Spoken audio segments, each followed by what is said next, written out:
ሰላም በመላው ዓለም የምትኖሩ ውድ የቤተ አብርሃም ሚዲያ ቤተሰቦች የከበረ ሰላምታችን ይድረሳችሁ። ዛሬ በቆሞስ አባ ጳውሊ የተዘጋጀ መልእክት ወደ እናንተ ይዘን ቀርበናል። ከመልእክቱ ጋር መልካም ቆይታ። ጾምን ቀድሱ ጉባኤውንም አውጁ። ትንቢተ ኢዩኤል ምዕራፍ 1 ቁጥር 14። በመጀመሪያ እንኳን ለታላቁ ጾም በሰላም አደረሳችሁ አደረሰን። አምላካችን ጾማችንን በሰላም አስጀምሮ በሰላም ያስፈጽመን ዘንድ ቅዱስ ፈቃዱ ይሁንልን። በመቀጠልም ሁላችሁንም የማሳስባችሁ ታላላቅ ጉዳዮች አሉኝና ከልብ ትሰሙኝ ዘንድ እለምናለሁ። ሀገራችን ኢትዮጵያ ብሎም መላው ዓለም በማዕበል እየተመታ እንደሆነ ባናስተውልም ሁላችንም እያየን ነው። እናት ኢትዮጵያ አሁን ካለችበት መከራ እንድትወጣ ምን እናድርግ ብለን ሁላችንም ማሰብ ግድ የሚለን ሰዓት ላይ እንገኛለን። የድሉ ቀን መቼ ነው? አይ ኢትዮጵያ ትንሣኤ የላትም እያልን ሁሉን በአንድ ጀንበር የምንጠብቅ ምንም አስተዋጽኦ ሳናደርግ ተቀምጠን ተአምራዊ ሁኔታን የምንሻ ሁሉ የምንነቃበት ሰዓቱ አሁን ነው። በነገራችን ላይ የኢትዮጵያን ሰላም በፍጥነት ማምጣት ያልተቻለበትና የትንሣኤዋ ቀንም የራቀብን በሚከተሉት ምክንያቶች ነው። አንደኛ፣ የሃይማኖት አባቶች የእግዚአብሔርን ሕግ ብቻ ከመፍራትና ከመፈጸም ይልቅ ለምድራዊ አገዛዝና ለጥቅም ተገዥ በመሆናቸው።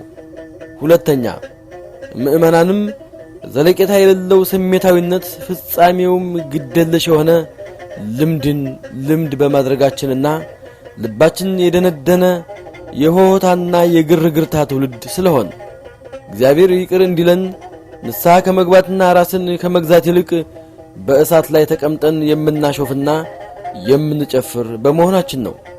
ዝም ብለን ተቀምጠን ትንሣኤው ወዴት ነው እያልን እያሾፍን በራሳችን ላይ የጥፋትና የመቅሰፍት ሰይፍ እየሳልን እንደሆነ አለማወቃችን።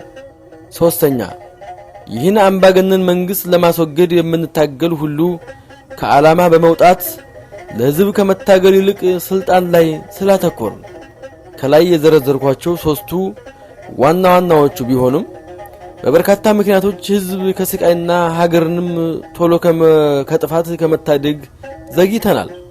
ይህን የምላችሁ እግዚአብሔር ሁሉን በራሱ የጊዜ ቀመር ወስኖ ለሁሉም መልስ እንደሚኖረው እንዳለ ሆኖ ነው። ይህ ጦርነት ቅዱስ ነው። ቅድስናው ምንድነው ቢሉ ሕዝብን ከአምባገነኖች ነፃ የማውጣትና የቅድስት ሀገር ኢትዮጵያን ባህልን፣ ትውፊትን፣ መልካም እሴትን፣ ሃይማኖትን፣ አብሮነትን ለማዳን የሚደረግ ተጋድሎ ስለሆነ ይህ ትግል ባለስልጣን አንስቶ ሌላ ባለስልጣን የመተካት ሳይሆን ህልውናና ሀገርን የመታደግ የሰማዕትነት ክብርን የሚያጎናጽፍ ነው። በዚህ የህልውና ትግል ውስጥ ያላችሁ ሁላችሁም በየእምነታችሁ የጸሎትና የጾም ሥርዓት መሰረት እንድትጾሙና እንድትጸልዩ አሳስባለሁ።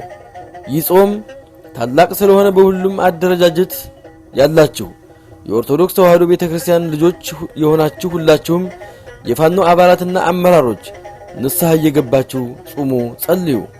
ወደ ፈጣሪና ወደ እውነት ወደ ሕዝባችሁም ተመለሱ። ዝና፣ ስልጣንና ገንዘብ ያልፋሉ። ዋጋችሁ ከፈጣሪ ብቻ ይሆንላችሁ ዘንድ ፈልጉ። ስልጣን የፈጣሪ ስጦታ ነውና እሱ ከሚወስንላችሁ ልክ አታልፉ።